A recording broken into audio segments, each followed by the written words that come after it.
The Hope Florida Foundation is a charity created to support First Lady Casey DeSantis, the top initiative for her to help Floridians get off of government assistance. However, the charity may not have obeyed state laws governing its ethics, oversight, or governance, according to lawmakers. Take a look. The board's chairperson, Joshua Hay, told a House committee this week that, quote, mistakes were made, end quote. The Tampa Bay Times is reporting that the Florida charity did not keep minutes, had no budget or bylaws, did not file its tax returns, and asked few questions before steering $10 million to two political groups. Hope Florida recorded minutes for only one meeting last October in which it accepted the $10 million donation by Centene, which is the state's largest Medicaid contractor. Centene says it was directed by Florida officials to donate the $10 million to Hope Florida as part of a legal settlement involving overbilling the state. Within days, the Hope Florida Foundation received a request for a $5 million grant from a group affiliated with the Florida Chamber of Commerce. The group is considered a dark money group because it is a 501c nonprofit and does not disclose its donors. Days later, Hope Florida received a request from a second similar group, Save Our Society from Drugs, for a $5 million donation. Both groups then sent money to a political committee called Keep Florida Clean that's controlled by James Uthmeier, the governor's then chief of staff, who is now the state's attorney general. Uthmeier's committee then sent millions to the Republican Party of Florida, which campaigned against last year's recreational pot ballot initiative, which failed. Republican Representative Alex Andrade of Pensacola has been investigating the charity and says the U.S. Attorney General should get involved. I don't want to guess whether or not she will or not. At this point, though, given what we keep turning over and finding out, every time I flip over a rock, I find something new. This feels way bigger than a subcommittee. Uthmeier said on Monday that he had done nothing wrong. Governor DeSantis did not comment on the findings of the committee, but attacked House leadership at a press conference in Pensacola, the home district of Representative Andrade. It is a farce. It is manufactured, and it's part of their political agenda. So they can continue to waste time. They're not cutting your property taxes. They haven't done a condo bill. The executive director of Hope Florida, Eric Dellenbach, said that he will be resigning from his post effective May the 1st. That announcement came a day after he testified before that House committee. Tara, what is it from your background as an attorney? What is it that concerns you the most? Is it the resignation? Is it the lack of record keeping? How do you see all of this? Well, accountability and the rule of law are very important, not only to the top law enforcement agency, but our first lady and would-be gubernatorial candidate. So I think that what we're really looking at is these very serious allegations like violating open meetings laws, possibly not filing your taxes, a pass-through organization that smacks of money laundering. The best thing that both Casey DeSantis and our Attorney General should do is welcome the investigation. If there's nothing to hide, then let the process go. They're facing a much different state legislature than they did a few years ago. They're holding to the rule of law and to Florida statutes. And this is great training ground. If you're going to run for governor or any other position, you need to know how to be responsive and transparent. Well, in fairness to the governor, no one has formally accused them of money laundering or anything like that. Of course, and we could know that if they go ahead and are transparent in telling us what really did happen. Alan, as someone who's run for Congress, you know the optics of how money is used.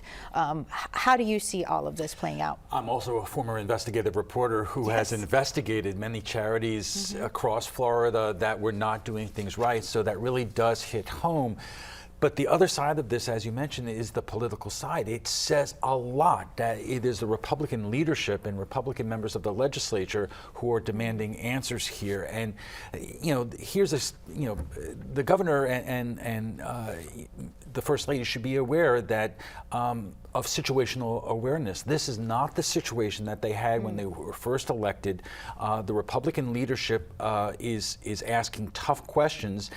And quite frankly, the governor is not Donald Trump, who seems to be able to deflect all these other, scandals. This is a different situation, and the governor, if he does have any kind of future ambition, needs to take this seriously. You said Republican leaders are asking a lot of questions. There are Republican leaders who are asking questions like, why are we not talking about some of these hard issues of condo bills and insurance reform? Mark, do you see this as a greater conversation about what we are talking about versus what we should be talking about in the legislative session? Absolutely, and part of the problem is, as mentioned, is previously whatever the governor said the legislature went through, House Speaker Danny Perez is absolutely on the opposite of almost anything the governor proposes. It's the opposite. What's happened is they've taken a good cause. The Hope Florida was a good intentions, and it's become a political football. My concern as a Republican is that there's a pendulum swing in politics. I remember when the Democrats controlled the whole state. If the Republicans keep it up, it could go back. And that's the big fear. Let me just make one point about the open meeting. Earlier this week on Thursday, they had a Zoom call, which I participated in, that was to air some of this stuff, and it got stopped because of the pornography and the foul language and the racist comments were made. They ended it. So it's unfortunate that even when they tried to get out and discuss the issue, it got upended. And Mitch, there are so many different layers to this story. People are wondering, why is this health subcommittee looking at this? And they forget that this is part of a settlement where Centene admitted to overbilling the state of Florida $67 million. That seems like a huge story that we're not hearing much about. It's the surface because there was actually a bill in the legislature that would put the office of Hope Florida into the executive office of the governor. So that's what led to this going. There was a House bill analysis of this bill that came out about a few weeks ago, a month ago, that listed the fact that they had not done this reporting. That was the first indication. The governor wants to say this is all political because potentially my wife might be running for governor and this is her little baby. But when it became exposed, early on here in this process. And then we get this bombshell last Friday regarding the $10 million. So there's a lot happening here. And the governor really, he's lashed out. He's gone, he did an epic 90-minute press conference in Pensacola the other day. Again, they're rhinos. Perez is a rhino. They're working with trial lawyers. They're working with Democrats, working with the media. They're not looking at themselves. And I don't really get it, other than this is Ron DeSantis being really challenged for the first time in his 6.5 years in Tallahassee. And this is how he's reacting to it.